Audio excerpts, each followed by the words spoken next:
Hey there, do you want to improve your photo quality without buying an expensive camera? Good news, you don't even need to buy one. Here is a quick guide on how to improve your photo quality using only your phone. First off, we need to start with pre-shooting setup. Number 1, turn on Smart HDR. It basically means that when you take a photo, your phone will capture 3 different pictures at 3 different exposure levels. One with a dark exposure to capture the highlight, one with a normal exposure to capture the midtones, and one for a bright exposure to capture the shadows. Then it blends all the photos together to get a nice balanced photo. Number 2, turn on live photo mode. Live photo mode is a really good feature in iPhone. It takes 1.5 seconds video before and after you take the photo. So you'll end up with a 3 seconds video in the same photo. And you can also take long exposure photos using the live mode. And I will explain that later in the video. But the downside with live photos is that it takes much more space than the regular photo. So if you have limited storage, I would recommend that you turn live photo mode off. Number 3, turn on the grid. The grid will help us compose the shot, and also it will help us with the rule of thirds, which I'm going to talk about later in this video. So now we just picked the best settings. Now let's talk about taking the photo itself. So the first thing we need to know is lighting. Lighting is a very important aspect when it comes to taking a good photo. When it comes to lighting, there are 2 important things we need to keep in mind: the strength of the light and the direction of the light. Number 1, the strength of the light. And it means how strong the light is. And it's either hard light or soft light. A hard light is when you take a photo in a sunny day, when the light is very strong, and the picture will have deep shadows and bright highlights. But when you shoot in a cloudy day or early in the morning, you will have much smoother and softer light. And shooting with a soft light will result in a better photo than shooting with a strong light.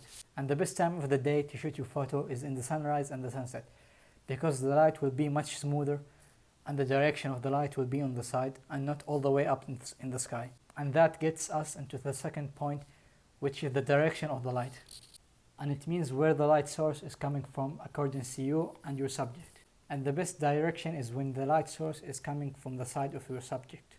Because taking a photo when the light source is from the side of your subject will create more shadows and more depth on the opposite side of your object.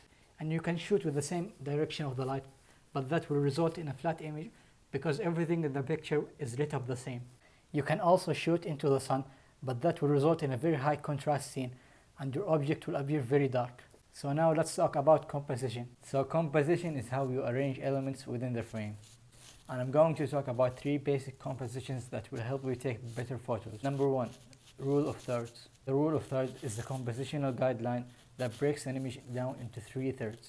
And by positioning your subject in any third of the frame, you will end up with a better photo. Number 2, framing. And framing is the method of using elements within your scene to create a frame around your subject and to eliminate some of the distractions on the scene. Number 3, creating depth. And depth is the feeling of separation and distance, and it gives us an idea on how big and small things actually are. And one of the best ways to create depth is by having a foreground, background, and midground. Foreground is the closest objects within the frame, midground is what's in the middle, and background is the furthest object within the scene. A good way to add depth is to use the ground as a foreground. Another way to add depth is to shoot behind something just as framing. Adding depth is a really good way to make your photos look more professional. And now I'm going to talk about the last point in this video, and it's how to take long exposure photos.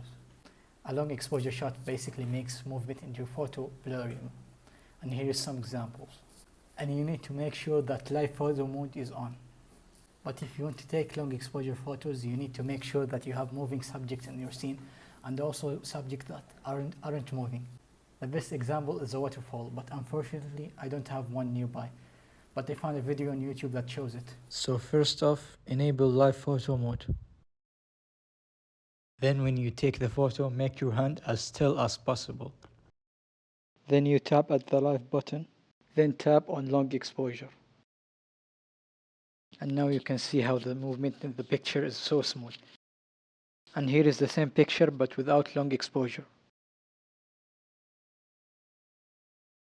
So that's all I have for this video. Thank you for watching and see you later.